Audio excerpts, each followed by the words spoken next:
السلام علیکم ورحمۃ اللہ وبرکاتہ۔ بسم اللہ والحمد للہ والصلاۃ والسلام علی رسول اللہ وبعد۔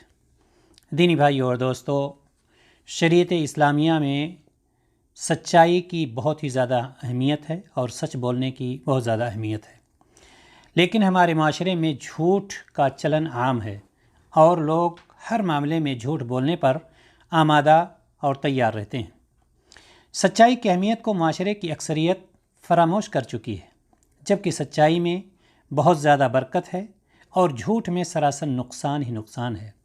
حد تو یہ ہے کہ لوگوں نے جھوٹ بولنے کا دن بھی خاص کر لیا ہے، اور وہ اپریل کی پہلی تاریخ ہے جسے اپریل فول کہتے ہیں، یعنی دوسروں کے ساتھ مذاق کرنا، دوسروں کو بیوقوف بنانا، دوسروں کے ساتھ جھوٹ بولنا، یہ اپریل کی پہلی تاریخ کو منایا جاتا ہے۔ ایسے لوگوں کو جھوٹ کی ہلاکتوں کے بارے میں معلوم ہی نہیں ہے کہ نبی کائنات صلی اللہ علیہ وسلم نے فرمایا، جھوٹ برائی کی طرف لے جاتا ہے اور برائی جہنم کی طرف، اور ایک شخص جھوٹ بولتا رہتا ہے یہاں تک کہ وہ اللہ کے یہاں جھوٹا لکھ دیا جاتا ہے۔ نبی کریم صلی اللہ علیہ وسلم نے فرمایا، صحیح مسلم کی روایت، کہ تم سچائی کو لازم پکڑو اور ہمیشہ سچ بولو، لیکن افسوس کہ ایک شخص نبی صلی اللہ علیہ وسلم کے راستے سے ہٹ کر یہود و نصارہ کی طرف سے بنائے ہوئے دن، جس میں ایک دوسرے کے ساتھ جھوٹ بول کر، مذاق اڑا کر خوشی منائی جاتی ہے، اس پر عمل کرتا ہے، اور نبی کریم صلی اللہ علیہ وسلم نے جھوٹ کو منافق کی علامت اور نشانی بتائی ہے۔ دینی بھائی اور دوستو، ہمیں ہمیشہ جھوٹ سے بچنا چاہیے، خاص طور سے 1 اپریل کو جھوٹ اور ہنسی مذاق کا جو عالمی دن منایا جاتا ہے، کیونکہ اس میں شرکت کرنے سے یہود و نصارہ کو طاقت ملتی ہے، اور اسلام میں ہنسی مذاق میں بھی جھوٹ جائز نہیں ہے۔ نبی کریم صلی اللہ علیہ وسلم نے فرمایا، صحیح ابو داؤد کی روایت، کہ ویل للذی یحدث فیکذب لیضحک بہ القوم ویل لہ، بربادی ہے، ہلاکت ہے اس آدمی کے لیے جو لوگوں کو ہنسانے کے لیے جھوٹ بولتا ہے۔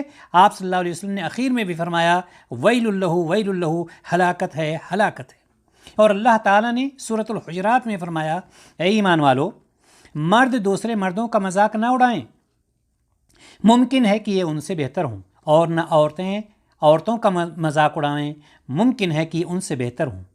عام طور پر اپریل فول میں پائی جانے والی جو چیزیں ہوتی ہیں، کاش کہ ہم اس کو سمجھ سکیں۔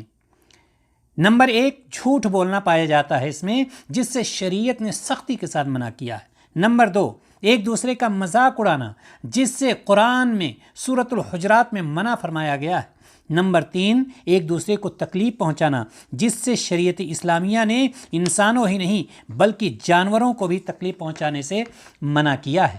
نمبر 4، ایک دوسرے کو بے عزت کرنا، اسلام اس کی بھی مخالفت کرتا ہے، یعنی اسلام اس کے بھی مخالف ہے۔ حضرت ابو ہریرہ رضی اللہ تعالیٰ عنہ سے روایت کہ نبی کریم صلی اللہ علیہ وسلم نے فرمایا، میں سچی بات کے علاوہ کچھ نہیں کہتا ہوں۔ لوگوں نے عرض کیا، اے اللہ کے رسول، آپ ہم سے مذاق کرتے ہیں؟ آپ نے فرمایا، میں مزاح میں بھی حق کے سوا کچھ نہیں کہتا ہوں۔ اللہ تعالیٰ سے ہم دعا کرتے ہیں کہ الہ العالمین ہمیں ایسے رسم و رواج سے محفوظ رکھے جو شریعت اسلامیہ کے خلاف ہوں، اور ہمیں کتاب و سنت پر عمل کرنے کی توفیق عطا فرمائے۔ السلام علیکم ورحمۃ اللہ وبرکاتہ۔